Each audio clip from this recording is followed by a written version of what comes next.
Hey everybody, Old Dave On here, coming to you live from the audio reaction.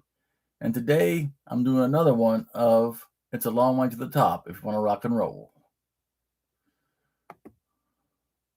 This time strictly audio.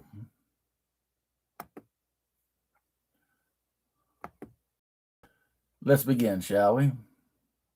So if you look at their history, when AC/DC burst on the scene, they were playing in pubs and everything else they could get. I just can't help but think about, the Blues Brothers movie back in 1980. We were playing in the Redneck Bar, and you've got to where they got beer bottles thrown at chicken wire. Yeah. So they're a band that paid their dues. And that's probably the reason why they're still around to this day. Let's continue.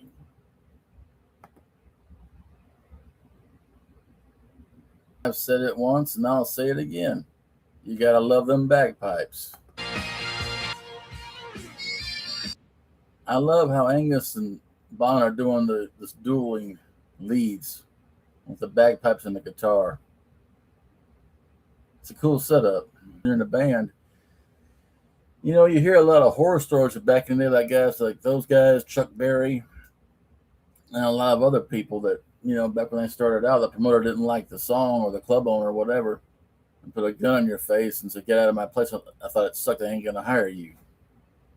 So imagine, ripped off and underpaid. Yeah, it's a very real thing, or was, probably still is. I'm not in the music business. I don't know. So, hey, some of y'all drop me a line and let me know.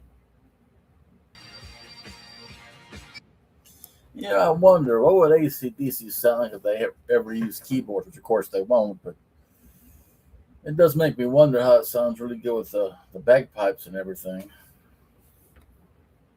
Just saying, folks.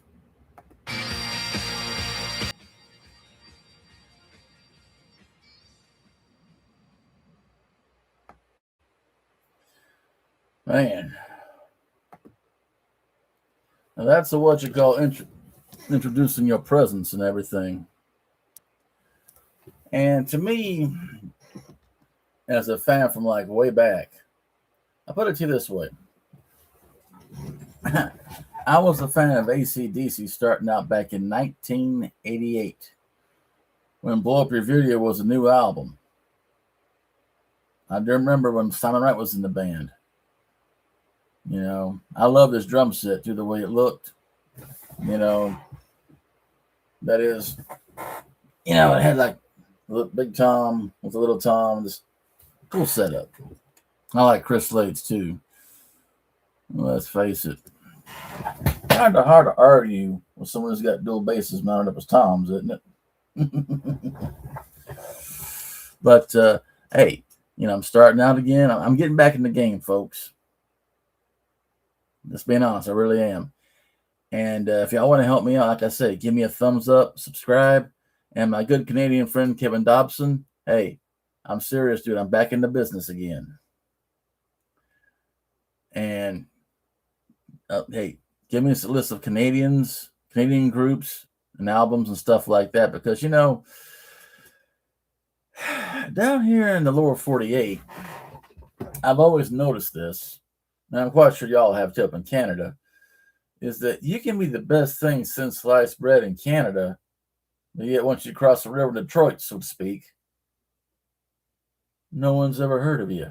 In fact, I've brought this up before, but I'll always bring it up again, is that if I remember rightly, Alanis Morissette was actually a pop sensation up in Canada, before anybody down here ever heard of her. And so I don't know. Y'all tell me, Kevin, tell me the dynamics of this if you understand, because I'm a little mystified by it. So, hey, thanks for sticking with me, man. Thanks for being a stickler on my side, because I really needed it.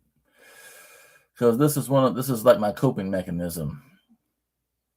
Well, anyway, enough of boo-hooing on me and stuff. But like I say, hey, I make a request to all my fans. Tell me some Canadian artists. It'd be cool to check out and everything else, or any foreign artists. But also, like I say, give me a thumbs up, smash that like button, and subscribe. I'm just starting out, folks, but I can't do it without y'all. Straight up, I can't do it without y'all. And with that said, this is Denny Vaughn. See you on the flip side. Oh, yeah.